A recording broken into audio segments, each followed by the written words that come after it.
अस्सलाम वालेकुम स्टूडेंट्स, हमारा आज का जो चैप्टर है वो है amino acids and proteins and general aspects. सबसे पहले हम देख लेते हैं इंट्रोडक्शन।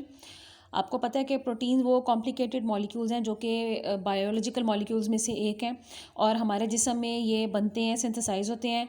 वैसे प्रोटीन्स की बहुत सारी किस्में हैं जो हम खुराक के थ्रू खाते हैं और प्रोटीन्स हमारे लिए बहुत इंपॉर्टेंट कंपाउंड्स हैं क्योंकि ये हमारे जिस्म के बहुत सारे जो हिस्से हैं इनसे मिलकर बनते हैं।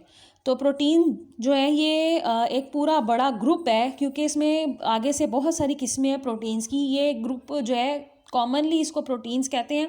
वैसे आगे से जितनी इसकी किस्में हैं हर एक प्रोटीन का एक स्पेसिफिक नाम है। प्रोटीन्स जो है ये मेनली अमाइनो एसिड से मिलकर बने हैं। अमाइनो एसिड्स इनके बिल्डिंग ब्लॉक्स हैं और ये अमाइनो एसिड सब के सब पेप्टाइड बॉन्ड के से बनकर तो ये जुड़ते हैं आपस में, एक लंबी चेन बना देते हैं। जब ये चेन की शक्ल में एक दूसरे के साथ जुड़ जाते हैं तो इसको पॉलीपेप्टाइड चेन बोलते हैं और मुख्तलिफ पॉलीपेप्टाइड चेन्स मुख्तलिफ कॉन्फ़िगरेशन में तरतीब में आपस में ज्वाइन करती हैं तो मिलकर ये प्रोटीन्स बना देती हैं।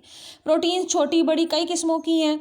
फिब्रस भी हैं, ग्लोब्यूलर भी हैं। फिब्रस जो रेशोनुमा होती हैं, धागा नुमा होती हैं और ग्लोब्यूलर जो गोल जो है इनका स्ट्रक्चर होता है। मिसाल है जैसे हमारी एक्टिन मायोसिन प्रोटीन है, ये हमारे पट्टों में पाई जाती हैं। कैराटिन प्रोटीन है, ये हमारे बालों और नेल्स में पाई जाती हैं।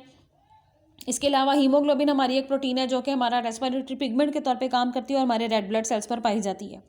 तो ये 50% जो हमारे जिस्म का ड्राई मैस है उसका ये हिस्सा बनाती हैं। सेल्स में, सेल्स के ऑर्गेनेल्स में, मेम्ब्रेन्स में, हर जगह प्रोटीन्स होती हैं। हमारे जिस्म में जो एंजाइम्स काम करते हैं तो वो एंजाइम्स भी प्रोटीन ही नेचर होते हैं। अब प्रोटीन का जो वर्ड है वो ग्रीक जो लैंग्वेज है उसके एक लफ्ज़ प्रोटोस से लिया गया जिसका मतलब है पहला, सुप्रीम, सबसे आने वाला, सबसे पहले आने वाला। तो प्रोटीन अहमियत के अतबार से इस कदर इम्पॉर्टेंट कंपाउंड है कि इसको ये नाम दिया गया। 20 ऐसे अमाइनो एसिड हैं जो नेचुरली बहुत सारी प्रोटीन जो हैं वो हमारे जिस्म में बनाते हैं और ये अमाइनो एसिड जो हैं हमारे जिस्म में जो एक कोड है जो कि इनको पैदा करने की सलाहियत रखता है, प्रोटीन बनाने के अमल में इनको साथ जोड़ने में मदद देता है। इनको एक समझ लें कि कोड वर्ड है इनके लिए जिसको हमारे सेल की मशीनरी अंडरस्टैंड करती है, उसे जेनेटिक कोड कहते हैं। तो अमाइनो एसिड्स के बारे में सबसे पहले बात कर लेते हैं इससे पहले कि हम प्रोटीन्स को देखें। तो प्रोटीन्स को एनकोड करने के लिए हमारे जिस्म में जेनेटिक कोड काम करता है। मेन तो ये 20 तरह के हैं जो कि हमारे जिस्म में बहुत सारी जो प्रोटीन्स हैं उनको पैदा करते हैं। वैसे इनकी बहुत सारी जो किस्में हैं वो दुनिया में पाई जाती हैं। एक जो अमाइनो एसिड है उसका अगर आपको जनरल फार्मूला पूछा जाए तो वो आप इस तरह से लिखेंगे। इसमें जो कार्बन सबसे सेंटर पर है ये मेन कार्बन एटम है जो कि इसका स्ट्रक्चर बनाता है। तो एक तरफ दाएं तरफ हमेशा कार्बोक्सिलिक ग्रुप लगेगा जो कि होता है COOH और कार्बन के ऊपर की तरफ आप देख रहे हैं कि एक हाइड्रोजन एटम लगेगा।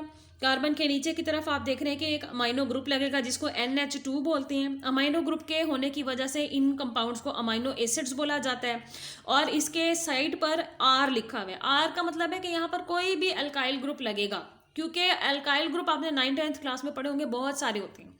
मिथाइल, इथाइल, सल्फर वगैरह, यहाँ पर कुछ भी लग सकता है, इसीलिए इसको हम यहाँ R कहते हैं। अब एक और चीज़ मैं आपको यहाँ पर बता दूँ कि जब भी R का ग्रुप कोई एक मखसूस लगेगा तो वो ख़ास किस्म का एक अमाइनो एसिड बन जाएगा। तो यहाँ पर उन्होंने आपको अमाइनो एसिड की मेन शक्ल दिखाई हुई है। दोनों सूरतें आपको दिखाई हुई हैं। कार्बोक्सिलेट स्टेट भी दिखाई हुई है और प्रोटोनेटेड स्टेट भी दिखाई है जिसमें से इसमें से हाइड्रोजन निकल गया हुआ है और अमाइनो ग्रुप में एक हाइड्रोजन आकर लग गया हुआ है। तो यहाँ हम थोड़ी सी अब डिटेल्स पढ़ लेते हैं। All amino acids that occur as a components of proteins have, with the exception of proline, their amino group is in alpha position to the carboxylic group. In other words, they are alpha amino acids. तो जितने भी amino acids हैं जो कि हमारी protein बनाते हैं proline के अलावा, इनमें अमाइनो ग्रुप अल्फा पोजीशन पर अल्फा कार्बोक्सिलिक ग्रुप